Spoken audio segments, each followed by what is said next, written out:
ഓം അഗത്തീശ്വരായ നമഃ. എല്ലാവർക്കും വണക്കം. ഞാൻ വിനയൻ ഗുരുക്കൾ.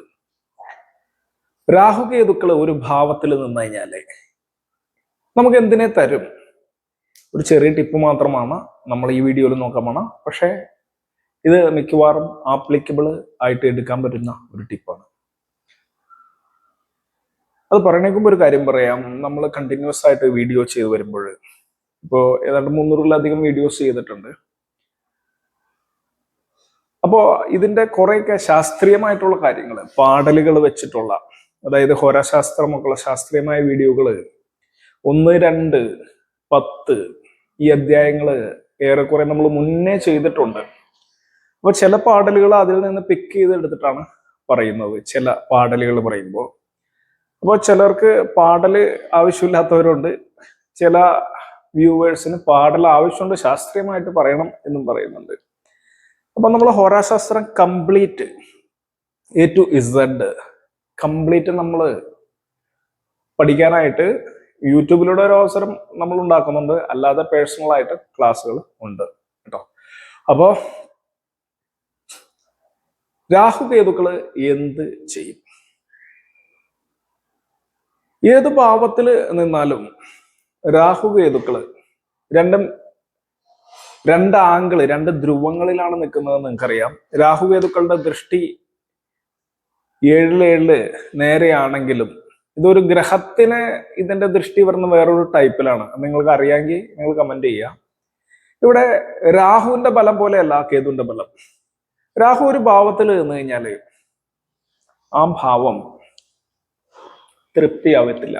ആ ഭാവത്തിന്റെ കാരകത്വത്തെ ആ ജാതകന് തൃപ്തി വരത്തില്ല എന്ന് ഉദാഹരിച്ചു പറഞ്ഞു കഴിഞ്ഞാൽ, ഈ വിവാഹ വിഷയങ്ങളിലൊക്കെ കേതു 7 നിൽക്കുന്നതും 2 നിൽക്കുന്നതും 8 നിൽക്കുന്നതും ദോഷമായിട്ടൊക്കെ പറയാറുണ്ട്. 7, 8, 2 ഇവിടെ 7 നിൽക്കുന്നതെന്ന് വെച്ചാൽ ഇപ്പൊ കാലപുരുഷന്റെ ലഗ്നം 7 കേതു നിന്നാൽ വിവാഹം, ദാമ്പത്യം ഒക്കെ വരുന്ന 7-ാം ഭാവം. അപ്പൊ പ്രമാണം ആവശ്യമില്ല എന്ന് പലരും പറഞ്ഞു. വിവാഹം, മദനാലോക്യ, ഭാര്യ ഭർത്ത സമാഗമ, ശയ്യ, സ്ത്രീ, സന്മ, നഷ്ടാർത്ഥം, വൈദ്യനാനം, സപ്നം. വീണ്ടും വീണ്ടും പറയണം, കേട്ട് പഠിക്കാൻ ആവശ്യമുള്ളവർ കേട്ട് പഠിക്കാം. അപ്പോ ഇതൊന്നും അല്ലട്ട പ്രമാണം. പ്രമാണങ്ങൾ ഒത്തിരി ഉണ്ട് 7-ാം ഭാവത്തെ പറ്റി പറയുന്നത്. 7-ാം ഭാവം കസ്റ്റമറാണ്. 7-ാം ഭാവം ബിസിനസ് ചെയ്യുന്ന സമയത്ത് നമ്മളുടെ വാടിക്കയാളറുകളാണ്. അതൊക്കെ നമ്മൾ ഓർക്കണം. സുഹൃത്തുക്കളാണ്, ബന്ധുക്കളാണ്. അപ്പോ നമ്മുടെ ഏറ്റവും അടുത്ത് നിൽക്കുന്ന 7-ാം ഭാവം, ഇതിനെ സർക്കിളായിട്ട് തിരിച്ച് നമ്മൾ മനസ്സിലാക്കണം. ഒരു ഭാവത്തെ മനസ്സിലാക്കുമ്പോൾ first circle, second circle, third circle ഇങ്ങനെ പഠിച്ച് ചില പ്രത്യേക രീതിയിൽ നമ്മൾ സയന്റിഫിക് ആയിട്ട് പഠിക്കണം. പ്രത്യേകിച്ച് തമിഴ് അസ്ട്രോളജി പ്രകാരം ഫസ്റ്റ് സർക്കിൾ എന്ന് പറഞ്ഞാൽ നമ്മുടെ കയ്യെത്തും ദൂരത്ത് ഉള്ള 7-ാം ഭാവം എന്താണ്, സെക്കൻഡ് സർക്കിൾ എന്ന് പറഞ്ഞാൽ എന്താണ്, ഫസ്റ്റ് സർക്കിളിനെ സെക്കൻഡ് സർക്കിളിനെ അത് ബാധിക്കും എന്നൊക്കെ നമ്മൾ അറിയേണ്ടതുണ്ട്. അപ്പൊ 7-ാം ഭാവം വിവാഹം എന്ന് പറഞ്ഞാൽ നമ്മുടെ ഭാര്യ അല്ലെങ്കിൽ ഭർത്താവ്, ലൈംഗികത, വിവാഹ മദനം എന്ന് പറഞ്ഞാൽ ലൈംഗികത, ഭോഗം, ഭാര്യ ഭർത്ത സമാഗമ. ആ സമാഗമം എന്ന് പറഞ്ഞു കഴിഞ്ഞാൽ കൂടിച്ചേരല്, സ്ത്രീയായിട്ട് കൂടിച്ചേരല്, കൂടിയിരുന്ന് നല്ലവണ്ണം സംസാരിക്കുക, കൂടിയാത്രകൾ ചെയ്യുക, ഇതൊക്കെ അതിൽ വരും 7-ാം ഭാവത്തില്. ശയ്യ, കിടപ്പുമുറി, അതൊക്കെ സെക്സ്വൽ ക്യാരക്ടറെ പറ്റി പറയുന്നതാണ്. നീ ആ ക്യാരക്ടർ തന്നെ എടുക്കുകയാണെങ്കിൽ 7-ാം ഭാവത്തിൽ രാഹു എന്ന് കഴിഞ്ഞ് കഴിഞ്ഞാൽ വളരെ plainly you can tell that ആർക്കാണ് നിൽക്കുന്നത് അവർക്ക് ആ sexuality will not be satisfied. ലൈംഗികതയിൽ തൃപ്തി വരൂലാണ്. അപ്പൊ സ്വാഭാവികമായിട്ട് എന്ത് സംഭവിക്കും? ഒരാണ്, ഇത് കോമൺ ബലമാണ്, ഇത് ഏറെക്കുറെ ഒത്തുപോകും ഏതൊരു ജാതകത്തിലും. ഇത് മാത്രം വെച്ചിട്ടല്ല ബലം പറയുന്നെന്നുള്ള കാര്യം ഓർക്കുക. എങ്കിലും എന്താണെന്ന് വെച്ചാൽ 7-ാം ഭാവം രാഹു നിൽക്കുന്ന സമയത്ത് 7-ാം ഭാവത്തില് ഭാര്യ ഭർത്തൃ ബന്ധത്തിൽ തന്നെ 7-ാം ഭാവം വിവാഹം നോക്കി അല്ലെങ്കിൽ ലൈംഗികത നോക്കി കഴിഞ്ഞാൽ അതിൽ തൃപ്തി വരില്ല എന്ന് പറഞ്ഞാൽ രാഹുവിന്റെ ഭാവം എപ്പോഴും തൃപ്തി വരാതെ ഇരിക്കും. അപ്പൊ ആ വ്യക്തിക്ക് ഒന്നിൽ കൂടുതൽ ബന്ധം ഉണ്ടാവാൻ വേണമെങ്കിൽ സാധ്യത വരാം. അവർ വേണമെങ്കിൽ വഴിവഴച്ച് പോകാനുള്ള സാധ്യത വരാം.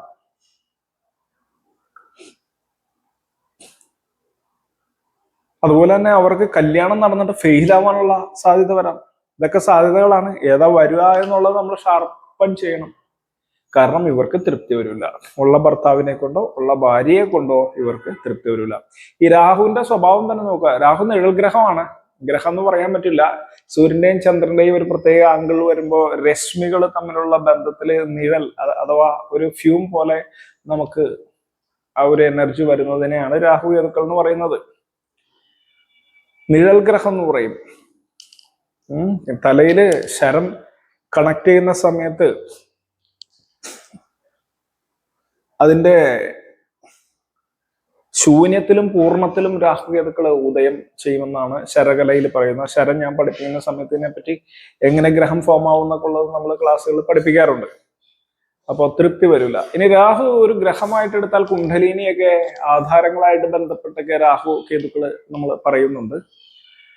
7 ആധാരങ്ങളില്ലേ, 6 ആധാരങ്ങള്, 7ാമത്തെ സഹസ്രതല പത്മമുള്ള കോമൺലി പറയുന്ന ചക്രങ്ങള്, 100ലധികം ചക്രങ്ങള് ഈ വർമാണികളും കളരിക്കാരും പറയുന്നുണ്ടെങ്കിലും കോമൺ ആയിട്ട് മൂലാധാര, സ്വാധിഷ്ഠാന, മണിപൂരക, അനാഹത, വിശുദ്ധി, ആജ്ഞകളാണല്ലോ പറയാറ്.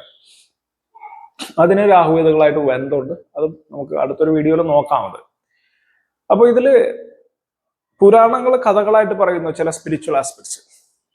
രാഹുവിന്റെ തല വെട്ടുന്ന സമയത്ത് തല മാത്രമുള്ള ഒരു രാഹുവും വാല് മാത്രമുള്ള ഭാഗം കേതുവുമായി നിങ്ങൾക്കറിയാം അല്ല. അപ്പൊ ഉടമ്പില്ലാത്തതുകൊണ്ട്, ശരീരമില്ലാത്തതുകൊണ്ട്, ഉടലില്ലാത്തതുകൊണ്ട്, വായു മാത്രമുള്ളതുകൊണ്ട് എന്ത് തിന്നാലും പുറത്ത് ആ ചോർന്നു പോകുമെന്നും തൃപ്തി വരില്ല എന്നുള്ള ഒരു കഥകളൊക്കെ കേൾക്കാറുണ്ട്. അപ്പൊ ഇത്രേ ഉള്ളൂ. രാഹു നിൽക്കുന്ന ഭാവം എപ്പോഴും തൃപ്തി വരാത്ത ഒരു അവസ്ഥ ഉണ്ടാവും. ഇനി രാഹുവിന്റെ അടുത്ത ഒരു കോൺസെപ്റ്റ് അടുത്തൊരു വീഡിയോയിൽ ഞാൻ വീണ്ടും രാഹുവിന്റെ ഒരു കോൺസെപ്റ്റ് അടുത്തൊരു വീഡിയോയിൽ പറയാം. അതിന്റെ ഇടയ്ക്ക് പറഞ്ഞുകൊള്ളിട്ട് ഒരു ബലം പറയുമ്പോൾ ഒരു ഗ്രഹത്തിന്റെ ഒരു ഇന്ന ഭാവത്തിൽ നിൽക്കുന്നതെന്ന് പറഞ്ഞ് പലരും ചോദിക്കുകയാണ്. അതിന്റെ ഇടയ്ക്ക് ഒരാള് കമന്റ് ചെയ്തിട്ടുണ്ടായിരുന്നു, നിങ്ങള് ഈ video the video was excellent but ഈ കേരളത്തിലുള്ള ഡാഷുകൾക്ക് ഇത് മതി എന്നും നോർത്ത് ഇന്ത്യൻ വീഡിയോ കാണണമെന്നൊക്കെയാണ് പലരും പറയുന്നത്. ചിലര് I not done that comment, I not add it. അപ്പൊ അതിൽ നിന്ന് മനസ്സിലാക്കേണ്ടത്, ഒരു കാരണവശാലും ഒരു ഒറ്റയടിക്ക് ഇങ്ങനെ എന്ന ഭാവത്തിൽ എന്നെ ഗ്രഹം നിന്നാന്ന് പറഞ്ഞു കഴിഞ്ഞാല് ഒരു ബലം നിങ്ങൾക്ക് പറഞ്ഞാൽ തന്നെ അത് ബലത്തിൽ വന്നെന്നില്ല. ഇതിപ്പോ രാഹുവിൽ വന്നെന്ന് പറഞ്ഞത് പൂർണ്ണമായിട്ടും അല്ല. ഞാൻ കൂടുതൽ പ്രാക്ടിക്കലായിട്ട് നിങ്ങൾക്ക് ഒറ്റയടിക്ക് നോക്കാൻ പറ്റുന്ന ടിപ്സ് ആണ് പറഞ്ഞു തരുന്നത്. എന്തുകൊണ്ടാണെന്ന് പറഞ്ഞാൽ ഇപ്പൊ ഇത് തന്നെ എടുക്കാം. ലഗ്നം ഇതാണ്, രാഹു ഇവിടെ നിൽക്കുകയാണ്. ഈ ഗ്രഹത്തിന്റെ ഫീച്ചേഴ്സ് എല്ലാം ഇവിടെ ആപ്ലിക്കബിൾ ആണ്. ഇവിടെ രാഹുവിന് ഉച്ചനീചങ്ങൾ ഇല്ല എന്നൊക്കെ പറഞ്ഞാലും ഇപ്പൊ ഏതൊരു ഗ്രഹത്തെ എടുത്താലും രാഹുവിനെ വിട്ടിട്ട് നമ്മൾ ചിന്തിച്ചാൽ ഏത് ഗ്രഹത്തെ എടുത്താലും ഉച്ചമാണോ, നീചമാണോ, സ്വക്ഷേത്രമാണോ, മൂലത്രികോണമാണോ, ശത്രുക്ഷേത്രമാണോ, ബന്ധുക്ഷേത്രമാണോ, സമക്ഷേത്രമാണോ, ഇങ്ങനെ ക്ഷേത്രം നോക്കണം. ഓരോ ക്ഷേത്രം ആണെങ്കിലും ഓരോ ഫലമാണ്. അപ്പൊ 7-ൽ നിന്നാലെന്നും പറഞ്ഞിട്ട് നിങ്ങൾ ഏത് ഗ്രന്ഥം എടുത്താലും മൃഗജാത പദ്ധതി എടുക്കട്ടെ, ഫലദീപി എടുക്കട്ടെ, സാരാവലി എടുക്കട്ടെ, ഇതിലെല്ലാത്തിലും ഉണ്ട് ഇന്ന രാശിയിൽ ഇന്ന ഗ്രഹം എന്നാണ്. അത് ഗ്രഹഭാവബലമുണ്ട്, ഗ്രഹ ആശ്രയബലമുണ്ട്. ഒരു രാശിയില് ഒരു ഗ്രഹം നിന്നാ ഫലം എന്നുള്ളത് it will not be applicable anymore. നിങ്ങൾ എടുത്തു നോക്കിയത് ആപ്ലിക്കബിൾ ആവില്ല. ജ്യോതിഷം പഠിപ്പിക്കുമ്പോഴേ നല്ല ഗുരുക്കന്മാര് പറയുന്ന കാര്യമാണ്. അത് ആപ്ലിക്കബിൾ ഒന്നും ആവൂല.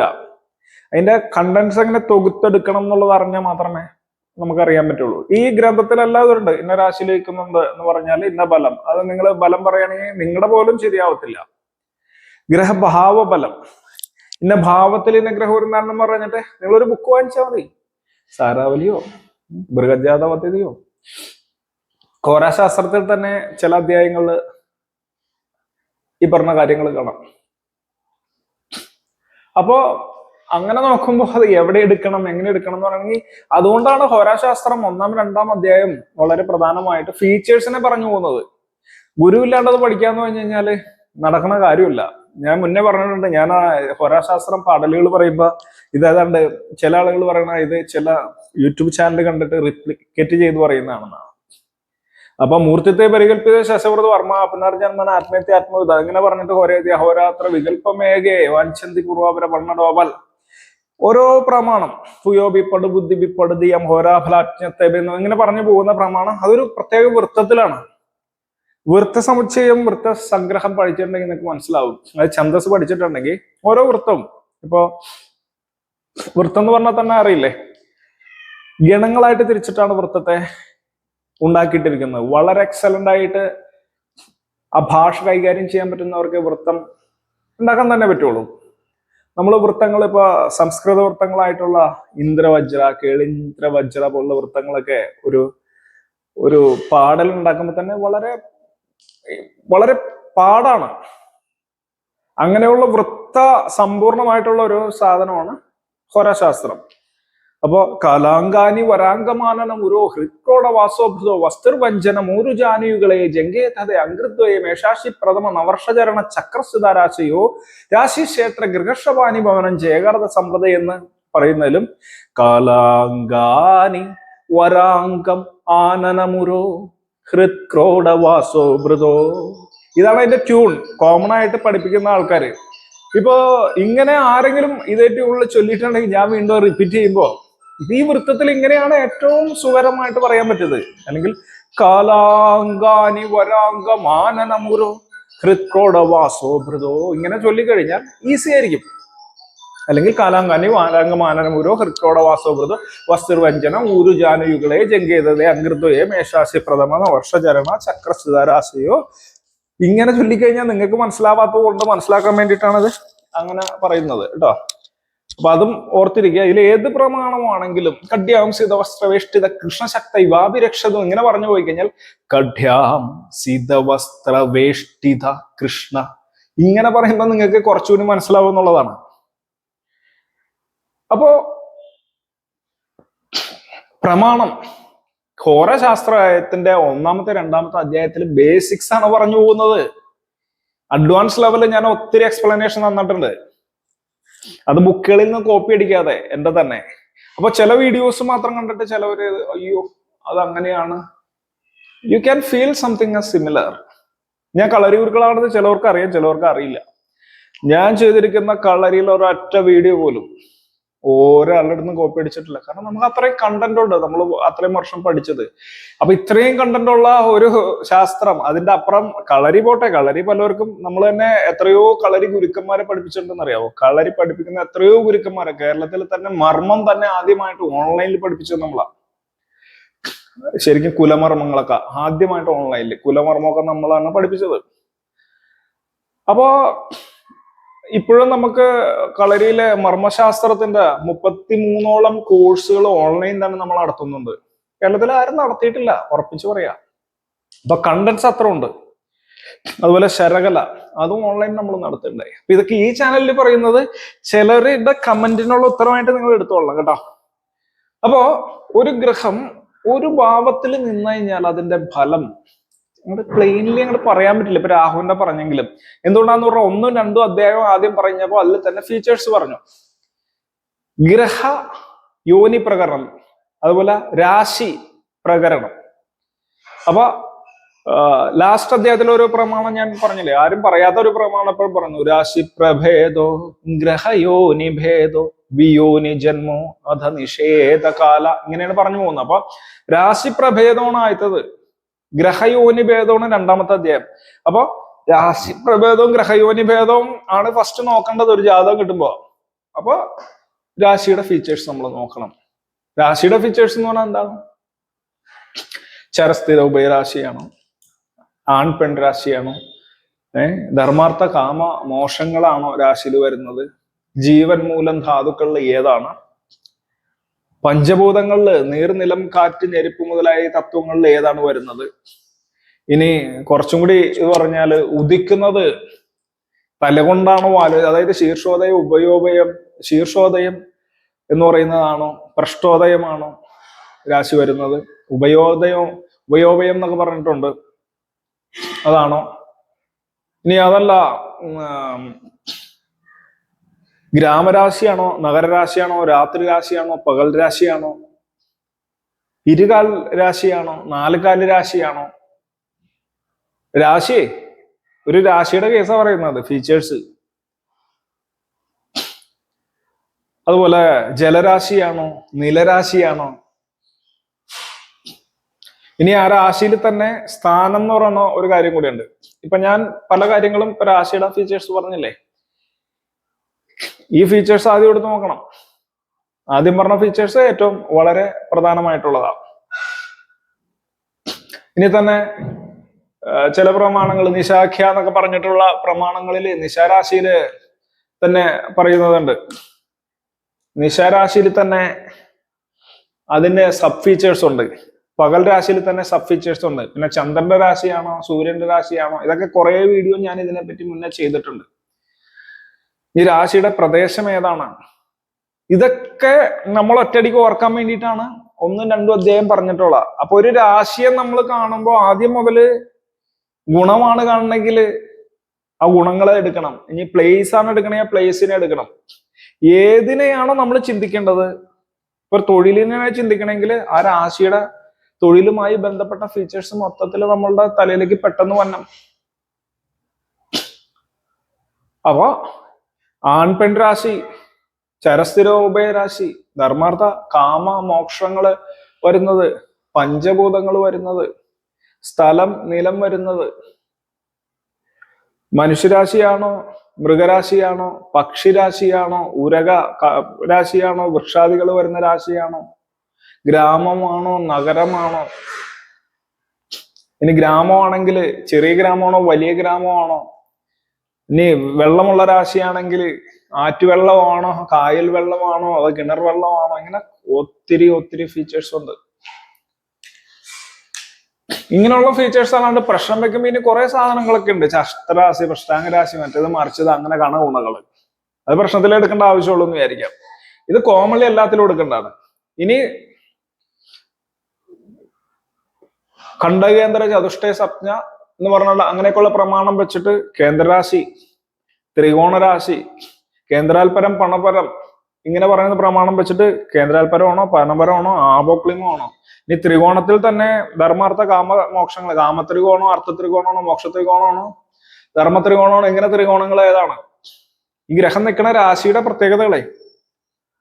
ഇനി അതും പറഞ്ഞ് ഗ്രഹമായിട്ട് കണക്ട് ചെയ്ത് വരുമ്പോഴാണ് ആ ഗ്രഹം ഉച്ചമാണോ, മൂലത്രികോണമാണോ, സ്വക്ഷേത്രമാണോ, ബന്ധുവാണോ, ശത്രുവാണോ, സമനാണോ, ദിഗ്ബലമുള്ള രാശിയാണോ? ഇനി ദൃഷ്ടികൾ എങ്ങനെയാണ് പോകുന്നത്, പരിവർത്തനമുണ്ടോ, മൗഢ്യമുണ്ടോ, അസ്തംഗമുണ്ടോ, അസ്തമനമുണ്ടോ? ഈ ഫീച്ചേഴ്സ് ഒക്കെ ഓരോന്നിനും ഓരോ ഫലമാണ്, അല്ലാണ്ട് എല്ലാം കോമൺ ഫലമല്ല. ഇപ്പൊ അസ്തംഗം വന്ന ഒരു ഫലം, വക്രം വന്ന വേറെ ഫലം, പരിവർത്തനം വന്ന വേറെ ഫലം. പരിവർത്തനത്തിന്റെ ഫലം ഒരിക്കലും വക്രത്തിനടുത്ത് വെക്കാൻ പറ്റില്ല. ഓരോന്നിനും ഓരോ ഫലം. ഓരോ ഇതിനും ഇപ്പൊ ഞാൻ പറഞ്ഞ ഓരോ ഫീച്ചേഴ്സിനും ഉച്ചത്തിനൊരു ഫലം, നീചത്തിനൊരു ഫലം. ഇപ്പൊ 7ൽ നിൽക്കുന്നു, ഉച്ചമാണെങ്കിൽ വേറെ ഫലം, നീചമാണെങ്കിൽ വേറെ ഫലം. ഈ രാഹു ഉച്ചമാണോ, നീചമാണോ, ബന്ധുക്ഷേത്രമാണോ, ശത്രുക്ഷേത്രമാണോ എന്നൊക്കെ ഉണ്ട്. ഇതും ഏതിന്റെ അണിയാണെന്നുണ്ട്. ഇതിന് ശത്രുമിത്രങ്ങളൊക്കെ ഉണ്ട് കേട്ടോ. രാഹുവിനും കേതുവിനും ഉണ്ട്. തമിഴ് അസ്ട്രോളജിയിൽ വ്യക്തമായിട്ട് അണി കണക്കാക്കിയിട്ട് പറയുന്നുണ്ട്. അപ്പോ ഇനി ഉയരാധാരം, പൊരുളാധാരം ഗ്രഹങ്ങൾ ഏതാണ്? ഉയരാധാരത്തിന് ഏതൊക്കെ ഗുണം ചെയ്യും, പൊരുളാധാരത്തിന് ഏതൊക്കെ ഗുണം ചെയ്യും? ഇങ്ങനെ എത്ര ഫീച്ചേഴ്സ് നമ്മൾ നോക്കണം. ഒറ്റയടിക്ക് രാശിയുടെ നോക്കണം, ഗ്രഹത്തിന്റെ നോക്കണം, പിന്നെ നക്ഷത്രത്തിന്റെ നോക്കണം. ഈ നിൽക്കുന്ന ഏത് നക്ഷത്രത്തിലാണ്? ഓരോ നക്ഷത്രത്തിനും ഓരോ സ്വഭാവമുണ്ട്, ഓരോ നക്ഷത്രത്തിനും ഓരോ ഇടങ്ങളുണ്ട്, ഓരോ നക്ഷത്രത്തിനും ഓരോ രൂപങ്ങള്, മൃഗങ്ങള്, ദേവതകള്. ഇനി നക്ഷത്രം ആൺ നക്ഷത്രമാണോ, പെൺ നക്ഷത്രമാണോ? ഇതൊക്കെ നോക്കണ്ടേ? ഇതൊക്കെ നോക്കിയാലല്ലേ ഫലം വരുള്ളൂ. ഈ നക്ഷത്രത്തിന്റെ നോക്കണത് എന്തിനെ പറ്റി ചിന്തിക്കുമ്പോൾ നക്ഷത്രത്തിൽ നിൽക്കുന്നത് നോക്കണം. സാരനാഥൻ എന്ന് പറയും. രാഹു അംഗീകരണ നക്ഷത്രം എത്രാം ഭാവത്തിൽ അങ്ങനെ നിൽക്കുന്നു എന്നുള്ളത് വേറൊരു ഫലം തരാനാണ്. ഇനിയും ഇത്രയും ഫലങ്ങളിലുള്ള ഫസ്റ്റ് ഫലം ഏത് പറയണം, സെക്കൻഡ് ഫലം ഏത് പറയണം, ഇതൊക്കെ നോക്കിയാലാണ് ഫലം കൃത്യമാവുള്ളൂ. അല്ലാണ്ട് ക്ലിയർ ആയിട്ട് പറയാണ് നോർത്ത് ഇന്ത്യക്കാര് വന്നിട്ട് 1-ലിരുന്ന് ഇന്ന ഫലം, 2-ലിരുന്ന് ഇന്ന ഫലം എന്ന് പറയാ. അതൊന്നും ശരിയാവണമെന്നില്ല. ഫലം പറയുമ്പോ ഈ പറയുന്ന കാര്യങ്ങൾ കണക്ട് ചെയ്ത് പറഞ്ഞാലാണ് അത് ശരിയാവത്തുള്ളൂ. രാശിയുടെ എല്ലാ ഫീച്ചേഴ്സും കൊടുക്കണം. ഇനി ഞാൻ പറയാതെ പോയിട്ടുള്ള പല ഫീച്ചേഴ്സും ഉണ്ട്. ഇപ്പൊ തന്നെ ഞാൻ പറയാതെ പോയിട്ടുള്ള പല ഫീച്ചേഴ്സും ഉണ്ട്. അതൊക്കെ പെട്ടെന്ന് ഓർത്തിരിക്കാൻ ചില ടെക്നിക്സ് ഉണ്ട്. അതൊക്കെ നമ്മൾ സ്റ്റുഡൻസിനെ ക്ലിയർ ആയിട്ട് പഠിപ്പിക്കുമ്പോൾ ഹോരയും വേണ്ട ഒരു കുന്തമില്ലാണ്ട് നമുക്ക് പഠിക്കാൻ പറ്റും. ഹോര പഠിച്ചിട്ടുണ്ടെങ്കിൽ നമുക്ക് ഓർത്തിരിക്കാൻ പറ്റും. ഞാനൊക്കെ ചെറുപ്പത്തിൽ 95, 96 കാലഘട്ടങ്ങളിലൊക്കെ ഹോര കാണാണ്ട് പഠിച്ചതാ. അതുകൊണ്ടാണ് ഇപ്പോഴും ഓർത്തിരിക്കണം. അല്ലാണ്ട് ഇപ്പൊ പുതിയതായിട്ട് വല്ല വീഡിയോ കണ്ടിട്ട് ഹോര പഠിച്ചു വെക്കാന്ന് പറഞ്ഞു കഴിഞ്ഞാല് നടക്കണ കേസല്ല. ഓർക്കത്തൊന്നുമില്ല. കുറച്ച് പാടാണ് പഠിക്കാൻ എളുപ്പമെന്ന് പറഞ്ഞാലും. കാരണം അത് അങ്ങനത്തെ വൃത്തത്തിലാ ചെയ്തു വെച്ചിരിക്കുന്നത്. അപ്പോ ഇനി ഹോര കംപ്ലീറ്റ് പഠിച്ചാലോ? ഫലം പറയുമ്പോൾ കറക്റ്റ് ആവണമെന്നില്ല. കാര്യം ഇത്രയും ഫീച്ചേഴ്സ് ഒക്കെ ഓർത്ത് വെക്കണം. ഫലം പറയും ഹോര അങ്ങനെ പാടാൻ പറ്റും. ബലം പറഞ്ഞു കഴിഞ്ഞാൽ ഇത് അവിടെ എടുക്കണം, എങ്ങനെ എടുക്കണം എന്ന് ചിന്തിക്കേണ്ട ആവശ്യമുണ്ട്. അപ്പൊ ഒരു ഗ്രഹം നിൽക്കുന്നത് ചിലവരെടുക്കണം ഇന്ന ദ്രേക്കാണത്തിൽ നിന്നുകൊണ്ട്, സർപ്പദ്രേക്കാണത്തിൽ നിന്നുകൊണ്ട്, അല്ലെങ്കിൽ ഒരു കുഴിയുടെ, അതായത് കഴിഞ്ഞ ദിവസം ഒരാള് എന്നോട് ചോദിച്ചാണ്, മീനലഗ്നത്തിന്റെ 2ാമത്തെ ദ്രേക്കാണത്തിൽ പോയിരിക്കണോണ്ട് പാമ്പ് പിടിക്കുക അത്രേ. ആ ദ്രേക്കാണം എന്തിനെടുക്കണം? ദ്രേക്കാണം ദേഹരൂപാണം. അപ്പൊ ഏതൊക്കെ ഫീച്ചേഴ്സ് ഏത് സമയത്ത് എങ്ങനെ എടുക്കണം എന്ന് നമുക്ക് ക്ലാരിറ്റി ഉണ്ടെങ്കിൽ ഫലം ക്ലിയർ ആയിട്ട് പറയാൻ പറ്റുള്ളൂ. ഉറപ്പാണ്. ഏത് രാശിയിലിരിക്കുന്നു, ആ രാശിയുടെ ഫീച്ചേഴ്സ് എന്താണ്, ഗ്രഹം എങ്ങനെ ഇരിക്കുന്നു, ബലമായിട്ടിരിക്കുന്നു, ബലമില്ലാതിരിക്കുന്നു, അല്ലെ ദിഗ്ബലം നോക്കുമ്പോ ഒരു ദിക്കിലിരുന്ന് കഴിഞ്ഞാൽ ആ ദിഗ്ബലം ഉണ്ടാകിയാൽ ഓപ്പോസിറ്റ് ദിക്കാണെങ്കിൽ ഓപ്പോസിറ്റ് ബലമായിരിക്കും, ബലം പോകുന്ന അർത്ഥം. അതുപോലെ ദൃഷ്ടിബലം എന്ന് പറയുന്ന പറഞ്ഞില്ലേ, ഒരു ഗ്രഹത്തിനുള്ള ദൃഷ്ടികൾ ഏതൊക്കെ ദൃഷ്ടി പ്രധാനമായിട്ട് എടുക്കണം. ഇപ്പൊ വ്യാഴത്തിന്റെ 5, 9 ദൃഷ്ടിയും ചൊവ്വയുടെ 4, 8, ശനിയുടെ 3, 10 ദൃഷ്ടിയും എപ്പോൾ എടുക്കണം? ഇവിടുന്ന് അങ്ങോട്ട് നോക്കണം, അവിടെ നിന്ന് ഇങ്ങോട്ട് നോക്കണം, വലത്ത് കൺ വെച്ച് നോക്കണം, ഇടത്ത് കൺ വെച്ച് നോക്കണം, നേരെ നോക്കണം. ഇതൊക്കെ പ്രത്യേകതയുണ്ട്. ഈ ദൃഷ്ടി കൊണ്ട് എന്ത് ബലം? ദൃഷ്ടി എന്തിനെ നൽകും? ദൃഷ്ടി നൽകുന്നത് എന്താണ്? അപ്പൊ ഒരു ഗ്രഹം നിൽക്കുന്ന രാശിയുടെ ബലം, ആ ഗ്രഹം നിൽക്കുന്ന സ്ഥാനത്തിന്റെ ബലം, ഗ്രഹത്തിന്റെ സ്വഭാവം അനുസരിച്ചിട്ട്. ഇപ്പൊ കേന്ദ്രത്തിലാണ് നിൽക്കണമെങ്കിൽ ഒരു ത്രികോണത്തിലാണെങ്കിൽ ഒന്ന്, ഇനി ഇതല്ല പണപരപ രാശിയിൽ നിന്ന് കഴിഞ്ഞാല് വേറെ ഒന്ന്, ഇനി ഉപജയം എന്ന് പറഞ്ഞാൽ 3, 6, 10 പതിനൊന്ന് നിന്നാൽ വേറെ ബലം. അപ്പൊ ഇതെല്ലാം തിയറിയും നല്ലതാണ്, ചീത്ത എന്ന് പറഞ്ഞിട്ട് കാര്യമില്ല. രാഹു ഏത് 3, 6, 10 പതിനൊന്ന് കഴിഞ്ഞാൽ നല്ലതാണ്. ഇപ്പൊ 3-ൽ നിന്ന് എന്ത് ബലം, 6-ൽ നിന്നാൽ എന്ത് ബലം, 10-ൽ നിന്ന് എന്ത് ബലം, 11-ൽ നിന്ന് എന്ത് ബലം, അതും കൂടി കൂട്ടിയിട്ട് നിൽക്കുന്ന സ്ഥാനം ഏത് രാശിയാണ്, കാലപുരുഷന്റെ എത്രാമത്തെ ഭാവമാണ്, രാശിയുടെ പ്രത്യേകതകൾ എന്താണ്, രാശിയുടെ ഇടം എങ്ങനെയാണ്, ഇനി ഇത് നിൽക്കുന്നത് വല്ല സ്ലംസ് പോലുള്ള രാശിയിലാണ്. ഇപ്പൊ വൃശ്ചിക രാശിയാണെങ്കിൽ അവിടെയാണോ, ഏത് രാശിയിലാണ് നിൽക്കുന്നത്, നഗരരാശിയാണോ ഗ്രാമരാശിയാണോ, ഇതൊക്കെ നോക്കണം. അപ്പോഴാണ് നമുക്കൊരു സ്റ്റോറി പോലെ ഫലങ്ങൾ കൃത്യമായിട്ട് പറയാൻ പറ്റുന്നത്. റൂളില്ലാണ്ട് ജ്യോതിഷം പറഞ്ഞു കഴിഞ്ഞാൽ ഇപ്പൊ പറയണായിരിക്കില്ല പിന്നെ പറയണത്. ഇപ്പൊ ഒരു ഫലം അങ്ങോട്ട് പറയും, പിന്നെ ആ ജാതകം നോക്കി കഴിഞ്ഞ് കഴിയുമ്പോൾ നമുക്ക് ഓർമ്മയുണ്ടാവില്ല, നമ്മൾ പറയുന്ന ഫലം വേറെ ആയിരിക്കും. അപ്പൊ നമ്മൾക്കൊരു കൃത്യമായിട്ട് ഒരു പറയുന്നതിന് നമ്മൾ എങ്ങനെ നോക്കണം, ഒരു പാറ്റേൺ ഉണ്ടായിരിക്കണം. ആ പാറ്റേൺ അനുസരിച്ചിട്ട് 1 by 1 ആയിട്ട് എങ്ങനെ പറയണം എന്നുള്ളത് മനസ്സിലാക്കിയാലാണ് ഭാവത്തിന്റെ ബലം പറയാൻ പറ്റുള്ളൂ. പക്ഷേ നിങ്ങൾ ജ്യോതിഷം പഠിക്കാൻ ഉദ്ദേശിക്കുന്ന ആളുകൾക്ക് വേണ്ടുന്ന 90% കാര്യങ്ങൾ ഈ ചാനലിൽ തന്നെ ഉണ്ട്. ബേസിക്കലി ആദ്യം മുതലുള്ള വീഡിയോസ് പോയി കണ്ടു കഴിഞ്ഞാൽ അറിയാൻ പറ്റും. ആദ്യം മുതലുള്ള വീഡിയോസ് കാണണം. ഇടയ്ക്ക് വന്നിട്ട് 2 വീഡിയോ കണ്ടിട്ട് കണ്ടിന്യൂറ്റി പോയി, അല്ല മുന്നേ പറഞ്ഞിട്ടുള്ള കാര്യങ്ങളായിരിക്കും പല പ്രാവശ്യം ഞാൻ. അപ്പൊ അങ്ങനെ നോക്കിക്കഴിഞ്ഞാൽ ക്ലാരിറ്റി കിട്ടില്ല. ഇവിടെ പറയുന്ന ഓരോ പോയിന്റിലും ഒന്നി പറയണമെങ്കിൽ അത് വർക്കാവുന്ന പോയിന്റ്സ്, നിങ്ങൾക്ക് പെട്ടെന്ന് മനസ്സിലാവുന്ന പോയിന്റ്സ് ഒക്കെയാണ് പറഞ്ഞു പോകുന്നത്. ഈ പോയിന്റ്സ് ഒക്കെ പറയുന്നത് മിക്കവാറും നിങ്ങളുടെ ലൈഫിൽ അപ്ലൈ ചെയ്ത് നോക്കി കഴിഞ്ഞാൽ പലപ്പോഴും ആപ്ലിക്കബിൾ ആവുണ്ടാവും. ആപ്ലിക്കബിൾ ആവില്ല എന്നിരിക്കട്ടെ, അപ്പൊ മറ്റുള്ള ഫീച്ചേഴ്സ് അവിടെ ഇപ്പൊ ഞാൻ പറഞ്ഞിട്ടുള്ള ഫീച്ചേഴ്സ് ഇമ്പോർട്ടന്റ് ആണെന്ന് നോക്കണം.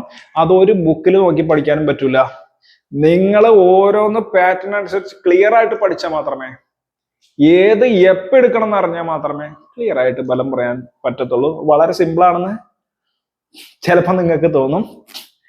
അത് വേറെ ആരെങ്കിലും ബലം നിങ്ങൾ പ്രവചിക്കുമ്പോഴോ, നിങ്ങളുടെ ബലം നിങ്ങൾ സ്വന്തം ജാതകത്തിൽ നോക്കിയിട്ട് നിങ്ങൾക്ക് എന്ത് വരാൻ പോണെന്ന് നിങ്ങൾ തന്നെത്താനെ നോക്കുമ്പോഴായിരിക്കും നിങ്ങൾക്ക് അത് മനസ്സിലാവണം. അപ്പൊ ഇത്രേ ഉള്ളൂ. ഞാൻ കുറെ അങ്ങോട്ട് വെറുതെ ആവശ്യമില്ലാണ്ട് എന്തൊക്കെയോ പറഞ്ഞു. പക്ഷെ നിങ്ങൾക്ക് എൻ്റെ ഇത് വീണ്ടും വീണ്ടും കേൾക്കണമെങ്കിൽ ചില കാര്യങ്ങളൊക്കെ അതിൽ നിന്ന് അർത്ഥം കിട്ടുന്നുണ്ടാവും.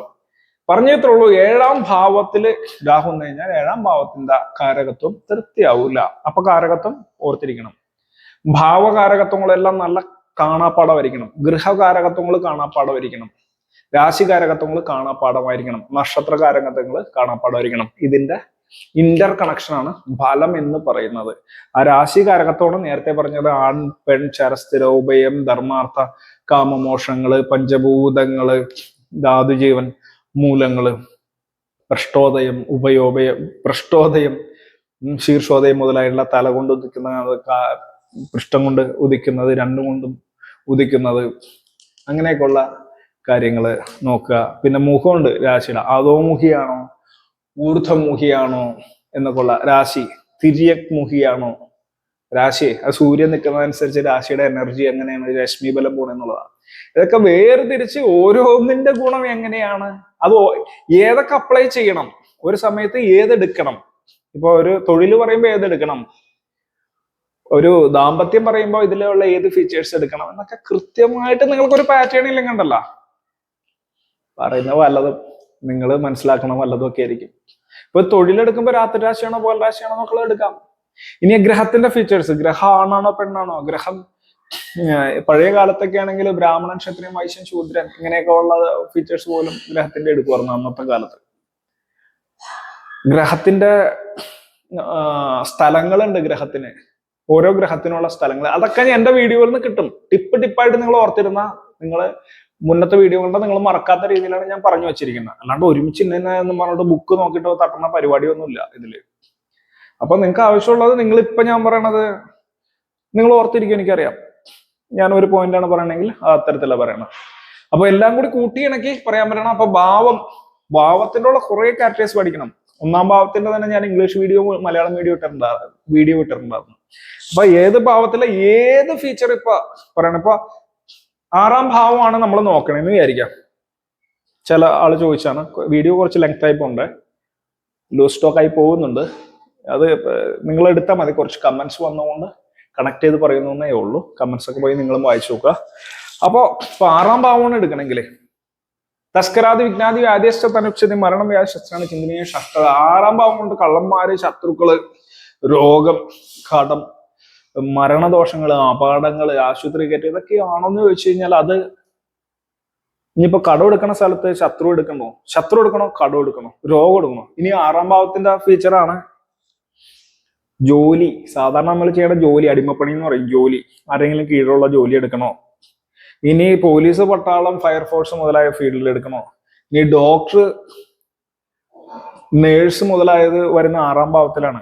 6ാം ഭാവത്തിൽ ചില ഗ്രഹങ്ങൾ എന്ന് കഴിഞ്ഞാൽ നേഴ്സോ ഇതാവും. അപ്പൊ 6ാം ഭാവത്തിൽ പോയി എന്ന് പറഞ്ഞാൽ ശത്രുദോഷം വരുമോ, അല്ലെങ്കിൽ രോഗം വരുമെന്ന് എടുക്കണോ, അല്ലെങ്കിൽ ഡോക്ടർ ആവുമെന്ന് എടുക്കണോ, നേഴ്സ് ആവുമെന്ന് എടുക്കണോ, എങ്ങനെ എടുക്കും?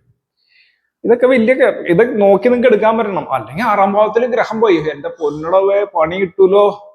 6ാം ഭാവത്തിലാണ് നിൽക്കണത്. 2ാം ഭാവാധിപനെ 6ാം ഭാവത്തിൽ പോയി. 2ാം ഭാവാധിപൻ 6ാം ഭാവത്തിൽ പോയി കുടുംബസ്ഥാനാധിപൻ അല്ലെങ്കിൽ ധനസ്ഥാനാധിപൻ 6ൽ പോയത് കൊണ്ട് ഷഷ്ടാഷ്ടമവിവാദി കഷ്ടത എന്ന് പറയുന്ന മാതിരി 6, 8, 12 ഗ്രഹം പോയി കഴിഞ്ഞാൽ നശിച്ചു എന്ന് പറയുന്നത് അങ്ങനെ എടുത്തിട്ട് കാര്യമില്ല.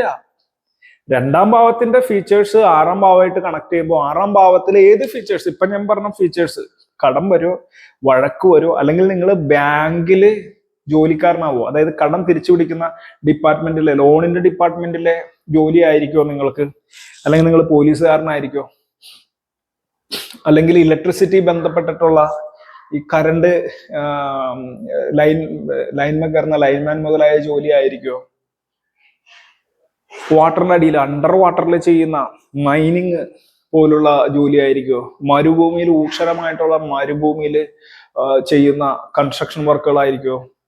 ഇത് എങ്ങനെ അറിയാൻ പറ്റും? അപ്പോ രാശിയുടെ ഫീച്ചേഴ്സ് ഇമ്പോർട്ടന്റ് ആവും. കാട്ടുരാശിയാണോ, അതോ ഊഷരമായ ഭൂമി വരുന്ന രാശിയാണോ, നഗരമാണോ, ഗ്രാമമാണോ, ഇനി നിൽക്കുന്നത് ഈ ഗ്രഹം നിൽക്കുന്നത് ഉച്ച ആണോ, പണപരമാണോ, കേന്ദ്രാൽപരമാണോ, പിന്നെ ദൃഷ്ടി ആരുടെയൊക്കെയാണ്, ഇങ്ങനെയൊക്കെ നോക്കിയിട്ട് ഇപ്പൊ പറഞ്ഞ ആ ഒരു ഭാവത്തിലെ തന്നെ ഒരു ഭാവത്തിലെ ഏത് ഫീച്ചറാണ് നിങ്ങൾക്കെന്നുള്ളത്, നിങ്ങൾ അനുഭവിച്ചുകൊണ്ടിരിക്കുന്ന ആക്ഷൻ, നിങ്ങൾക്ക് 6ൽ ഗ്രഹം നിൽക്കണോണ്ട് നിങ്ങൾ ഒരു ഡോക്ടറായി എന്ന് പറയണമോ, അല്ലെങ്കിൽ നിങ്ങൾക്ക് കടം കയറി മുടിഞ്ഞു പോകുമെന്ന് എങ്ങനെ പറയാൻ പറ്റും? അവിടെയാണ് ഇതിന്റെ തിരിക്കണം. അല്ലെങ്കിൽ 6ൽ ഈ ഗ്രഹം നിൽക്കണം, എന്റെ പൊന്നടവേ പണി കിട്ടി. 6ൽ നിൽക്കണ ഗ്രഹം എന്റെ വ്യാഴം ആറിപ്പോയി, എന്റെ ബുധൻ ആറിപ്പോയി, ഞാൻ നശിച്ചു പോകും. ഇതെന്ത് ജ്യോതിഷം? 6ാം ഭാവത്തിൽ പാപഗ്രഹം നിന്ന് കഴിഞ്ഞപ്പോ ശനി നിൽക്കണം 6ാം ഭാവത്തില്, തീർന്നു. എന്നാൽ ശനിയുടെ കാരകത്വവും 6-ാം ഭാവത്തിന്റെ കാരകത്വവും ആ രാശിയുടെ കാരകത്വവും ഭാവത്തിന്റെ കാരകത്വവും നിൽക്കണ നക്ഷത്രം നിൽക്കുന്ന സാരം, അതായത് നക്ഷത്രം എത്രാം ഭാവത്തിൽ ഇരിക്കുന്നു, എന്ത് ബലത്തെ കൊടുക്കുന്നു, രാശിയുടെ ഫീച്ചേഴ്സ്, ഗ്രഹത്തിന്റെ ഫീച്ചേഴ്സ്, ഇതൊക്കെ കൂട്ടി പറയണ്ടേ. അല്ലാണ്ട് ശനി പാപനാണ്, ഇയർക്കെ പാപൻ. അതായത് ശനി, ചൊവ്വ, രാഹു, കേതുക്കള്, സൂര്യൻ, ഇതൊക്കെ പാപനായിട്ട് അങ്ങോട്ട് എടുക്കുക. ഇത് എപ്പ ഇതിനെ പാപനായിട്ട് എടുക്കണം എന്ന് ചിന്തിക്കണം. പാപം എന്ന് പറഞ്ഞു കഴിഞ്ഞാൽ പാപം ചെയ്യുന്നവന്ന കുഴപ്പം പിടിച്ചവന്നല്ല. പാപം എന്ന് പറഞ്ഞു കഴിഞ്ഞാൽ ഹാർഡ് ഗ്രഹം, ശുഭം എന്ന് പറഞ്ഞാൽ സോഫ്റ്റ് ഫീച്ചർ, ഹാർഡ് ഫീച്ചർ. വളരെ ഗൗരവത്തോടുകൂടി സംസാരിക്കുന്ന ആളാണ് സൂര്യൻ. ചന്ദ്രനാണെങ്കിൽ വളരെ സോഫ്റ്റ് ആയിട്ട് സംസാരിക്കും. അല്ലാതെ ഈ പാപം ചെയ്യുമെന്നുള്ളതല്ല. ഇനി ചൊവ്വ ചിലയിടത്ത് നിന്ന് കഴിഞ്ഞാലും മറ്റേ ഇറച്ചുവെട്ടുകാരനാവും. ഏത് സമയത്ത് എവിടെ നിന്ന് കഴിഞ്ഞാൽ ഇറച്ചുവെട്ടുകാരനാവും. പട്ടാളക്കാരൻ, ആൾക്കാരെ വെടിവെച്ച് കൊല്ലണല്ലേ. ഇതിനെടുക്കണം. അല്ലാണ്ട് പാപഗ്രഹം വന്നിട്ട് 6-ൽ നിൽക്കണം എന്നും പറഞ്ഞിട്ടേ 6-ാം ഭാവത്തിന്റെ ഫീച്ചർ പോയി. അതും ഏതാ തസ്കര, എല്ലാ ഫീച്ചറും ഒരുമിച്ച് അങ്ങോട്ട് അടിക്കുക. പാപഗ്രഹം 6-ൽ നിന്ന് കഴിഞ്ഞ് കഴിഞ്ഞാൽ നല്ലതാണെന്ന് ചിലവർ പറയും. എന്ത് നല്ലത്? അപ്പൊ ശുഭഗ്രഹം 6-ൽ നിന്ന് കഴിഞ്ഞാൽ രോഗം വരൂല എന്നോ? അല്ലെങ്കിൽ 7-ാം ഭാവത്തിൽ നിൽക്കണത്, 7-ാം ഭാവം എടുത്ത് 7-ാം ഭാവത്തിൽ രാഹു എന്ന് കഴിഞ്ഞാൽ ഈ പറയുന്ന ഫീച്ചേഴ്സ് ഉണ്ട്. പക്ഷെ 7-ാം ഭാവത്തിൽ രാഹു എന്ന് കഴിഞ്ഞാൽ അടിപൊളിയായിട്ടുള്ള ദാമ്പത്യവും ഇഷ്ടമാതിരി സൗഭാഗ്യങ്ങളും സുന്ദരിയായ ഭാര്യയൊക്കെ വരാം. അപ്പൊ രാഹുവിന്റെ ഫീച്ചർ എന്തായിരിക്കണം മനസ്സിലാക്കണം. അല്ലെങ്കിൽ ശനി വന്നിട്ട് 7-ാം ഭാവത്തിൽ നിൽക്കണേ. അപ്പൊ അതുകൊണ്ടാണ് അത് 7-ാം ഭാവം ഉച്ചോണോ, സ്വക്ഷേത്രമാണോ, മൂലത്രികോണാണോ, ശത്രുവാണോ, ഇതൊക്കെ നോക്കണം ഗ്രഹം ഏതാണ്, വ്യാഴമാണോ, ശുക്രനാണോ. അല്ലാണ്ട് 7-ൽ ശനി വന്നെന്നും പറഞ്ഞിട്ട് ദാമ്പത്യം അങ്ങോട്ട് നശിച്ച് പണ്ടാരടങ്ങിപ്പോയി. അങ്ങനെ പറയാൻ പറ്റും. 7-ാം ഭാവത്തിന് എല്ലാ ഫീച്ചേഴ്സും ഒരുമിച്ച് ഞങ്ങൾ അടിക്കുക. ഇത് ഇങ്ങനെ അടിക്കണവർക്ക് സുഖമാണ്. ഇങ്ങനെ അങ്ങോട്ട് തട്ടിവിടുന്ന ആർക്ക്, അല്ലെങ്കിൽ നിങ്ങൾ തന്നെ ഇങ്ങനെ ചിന്തിക്കുകയാണെങ്കിൽ വളരെ സിമ്പിൾ ആണല്ലോ ജ്യോതിഷം എന്ന് വിചാരിക്കും. എന്താ സുഖാവോ ഭാവാധിപത്യം. ഇപ്പൊ 7-ാം ഭാവം വിവാഹേ മതനാലോകെ ഭാര്യ ഭർത്ത സമാഗമ ശയ്യാസ്ത്രീ സർമ്മ നഷ്ടാർത്ഥം വൈദ്യനാനമി സത്തമൾ. 7-ാം ഭാവത്തിന്റെ നിൽക്കണ ശനി നിൽക്കണ കാരണം 7-ാം ഭാവം നശിച്ചു പോയി. ഭാര്യ ഉണ്ടാവില്ല, ദുഃഖമായിരിക്കും. ഇതാണ് 5-ാം ഭാവത്തിന്റെ പുത്രസ്ഥാനം എന്ന് പറയുന്ന 5-ാം പ്രജ്ഞമേധ പ്രതിഭ വിവേക ശക്തി പുരാതനം പുണ്യം മന്ത്രാമത്യ സ്തനുജ പഞ്ചമത സൗമനസ്യവി ചിന്ത എന്ന് പറയുന്ന 5-ാം ഭാവത്തിന്റെ ഫീച്ചേഴ്സ് എടുത്തിട്ട് 5-ാം ഭാവത്തിൽ ശനി നിൽക്കുകയാണ്. എന്റെ പൊന്നോട് 5-ാം ഭാവത്തിലേക്ക് ഏത് വെക്കുകയാണ്? നിന്റെ പിള്ളേരൊക്കെ നശിച്ചു കൂടാ, അല്ലെങ്കിൽ നിനക്ക് പിള്ളേരുണ്ടാവില്ലടാ. ഇങ്ങനെയൊക്കെ തട്ടിവിടാൻ പറ്റൂ. അതാണ് പറഞ്ഞത്. അപ്പൊ 5-ാം ഭാവത്തിന്റെ മൊത്തം ഫീച്ചേഴ്സ് അതിൽ ഏതിനെ എടുക്കണം? 5-ാം ഭാവത്തിലാണ് പ്രേമം ഉള്ളത്. പുത്രൻ എടുക്കണോ, പ്രേമം എടുക്കണോ? ഈ പുത്രന്റെ ഭാവം എടുത്തു കഴിയുമ്പോഴത്തേക്കും അവിടെ സപ്താംശം പോയി നോക്കണോ വേണ്ടയോ? സപ്താംശം പോയി നോക്കിയാൽ സപ്താംശം എങ്ങനെ നോക്കും? സപ്താംശത്തില് ലഗ്നം, രാശിയുടെ ലഗ്നം തന്നെ അതിനെ വെച്ച് നോക്കണോ, സപ്താംശത്തിലെ ലഗ്നത്തെ വെച്ച് നോക്കണോ? ഇതൊക്കെ നിങ്ങൾ ജ്യോതിഷനാണെങ്കിലോ ജ്യോതിഷം പഠിക്കുന്നവരാണെങ്കിലോ ചിന്തിക്കേണ്ടതാണ്. 5-ാം ഭാവത്തിലെ ഏജ് ഫീച്ചേഴ്സിനെ എടുക്കും. ഇനി സന്താനം എന്ന് പറയണത് അതാണ്. എന്റെ കുട്ടികളെ കുറിച്ച് നോക്കണം എന്ന് പറയുമ്പോൾ ഓക്കെ, സന്താനം അവിടെ 5-ാം ഭാവം മാത്രം ചിന്തിച്ചാൽ മതിയോ? അത് വ്യാഴത്തെ കൊണ്ടും കൂടി ചിന്തിക്കണോ? 5-ാം ഭാവത്തിൽ നിൽക്കുന്ന പാപഗ്രഹമാണെങ്കിൽ അതിനെ മാത്രം ചിന്തിച്ചാൽ മതിയോ? അപ്പൊ പിന്നെ ഗ്രഹകാരകത്വം എന്തിന്? ഗ്രഹകാരകത്വം ഇപ്പൊ ചിന്തിക്കും, രാശികാരകത്വം ഇപ്പൊ ചിന്തിക്കും. നല്ല കൺഫ്യൂഷൻ ഉണ്ടല്ലേ? ഒന്നും മനസ്സിലായാലും കുഴപ്പമില്ല. ഇതൊന്നും പറയാൻ വേണ്ടിയിട്ടല്ല. മനസ്സിലാക്കാത്ത ആൾക്കാര് അത് വിട്ടുകളയാ. മനസ്സിലാവണവർക്ക് വേണ്ടിയിട്ടാണ് ഈ കാര്യങ്ങൾ പറഞ്ഞത്. അപ്പൊ നോക്കുമ്പോ അത് അങ്ങനെ അത്ര എളുതല്ല. അതുകൊണ്ടാണ് ജ്യോതിഷം തന്നെ പലരും പലപ്പോഴും പഠിച്ചുകൊണ്ടിരിക്കുന്നത്. ഞാൻ ജ്യോതിഷം മറ്റുള്ള പുറത്തു പോയിട്ട് 96-ൽ പഠിക്കാൻ തുടങ്ങി. 1996 എന്റെ കുടുംബത്തിൽ നിന്ന് എന്റെ അച്ഛന്റെ ഗ്രന്ഥങ്ങളൊക്കെ ഉണ്ട്. ജ്യോതിഷനായിരുന്നു. എന്റെ അച്ഛന്റെ അച്ഛൻ ഫേമസ് അസ്ട്രോളജർ ആയിരുന്നു നാട്ടിലെ. അപ്പൊ പിന്നെ ഞങ്ങളുടെ പാരമ്പര്യമായിട്ട് പൂജ, അമ്പലം ഇതൊക്കെ ഉള്ളതാണ്. ഞങ്ങളുടെ വീട്ടില് ജ്യോതിഷത്തിന്റെ ബേസ് അറിയാത്ത ഒരാളും ഉണ്ടാവില്ല. എന്റെ അമ്മയ്ക്ക് വരെ അറിയാം. അപ്പൊ ആ ചെറുപ്പകാലത്ത് ഒരു 93 മുതലേ എനിക്ക് നാളുകളൊക്കെ കാണാണ്ട് അറിയാം. നാളുകൾ, രാശികളൊക്കെ. അപ്പൊ അവിടെ മുതൽ പഠിക്കാണ് ഇപ്പോഴും പഠിച്ചുകൊണ്ടിരിക്കുന്നത്. ഇപ്പോഴും പല വലിയ വലിയ അസ്ട്രോളജേഴ്സിന്റെ അടുത്ത് പഠിച്ചുകൊണ്ടിരിക്കുന്നത്.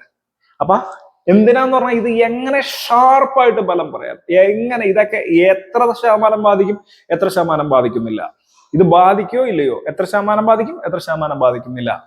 എല്ലാവർക്കും ഈ ജാതകം മാത്രമാണോ? എല്ലാവരെയും ജാതകം ബാധിക്കുമോ? അപ്പൊ കർമ്മജാതകം ഏതാണ്, കർമ്മമില്ലാത്ത ജാതകം ഏതാണെന്ന് മനസ്സിലാക്കണം. കർമ്മജാതകമാണെങ്കിൽ ഉറപ്പായിട്ടും നിങ്ങൾക്ക് അങ്ങനെയൊക്കെ തന്നെ വരും. കർമ്മമില്ലാത്ത ജാതകം ഏത്? നിങ്ങൾക്ക് ഈ ജന്മത്തിൽ എന്തൊക്കെ സ്വയമേവ ചെയ്ത് നിങ്ങൾക്ക് രക്ഷപ്പെടാൻ പറ്റും? കർമ്മം ഇല്ലാത്തതാണോ, കർമ്മമുള്ളതാണോ, കർമ്മം താണ്ടിയതാണോ, കർമ്മം താണ്ടാത്തതാണോ? ഇത് എന്തിനാണ് ഇതിൽ റിസർച്ച് മൈൻഡോടുകൂടി പഠിക്കണം? കൂടുതൽ ഇത് എത്ര ശതമാനം ഇത് ശരിയാവുള്ളൂ, ഏതൊക്കെ ജാതകം എത്ര ശതമാനം ശരിയാവും എന്നുള്ളതുണ്ട്. പിന്നെ പ്രശ്നം വെക്കാൻ വന്നു കഴിയുമ്പോൾ ആളുടെ മുഖം നോക്കിയിട്ടൊക്കെ തട്ടിവിടാന്നുള്ളതൊക്കെ ഞാൻ മുന്നത്തെ വീഡിയോകളിലൊക്കെ പലപ്പോഴും പറഞ്ഞിട്ടുണ്ട്. അവരുടെ മൈൻഡ് ഓപ്പൺ ആണെങ്കിൽ, നമ്മൾക്കൊരു സ്കില്ലോ റീഡിങ് പവർ ഉണ്ടെങ്കിൽ നമുക്ക് ബലമൊക്കെ കറക്റ്റായിട്ട് പറയാൻ പറ്റും. ചിലവര് നമ്മളെ പറ്റിക്കുകയും ചെയ്യും. എന്നാൽ ജാതകം അങ്ങനെയല്ല.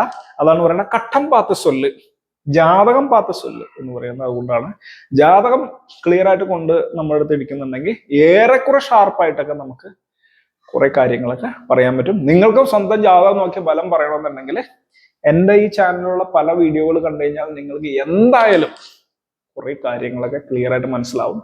അപ്പൊ ഈ പറയുന്ന പോയിന്റ്സ് ഒക്കെ തട്ടിച്ച് നോക്കുക. ഇതെല്ലാം നിങ്ങൾക്ക് എൻ്റെ അടുക്കൊക്കെ വന്ന് ചില കാര്യങ്ങളൊക്കെ പഠിക്കണമെങ്കിൽ ഓൺലൈനായിട്ടൊക്കെ വന്നിട്ടൊക്കെ പഠിക്കാം. പല പരിപാടികളൊക്കെ ഉണ്ട്. അപ്പൊ ഇന്നേക്ക് ഇത്രയേ ഉള്ളൂ.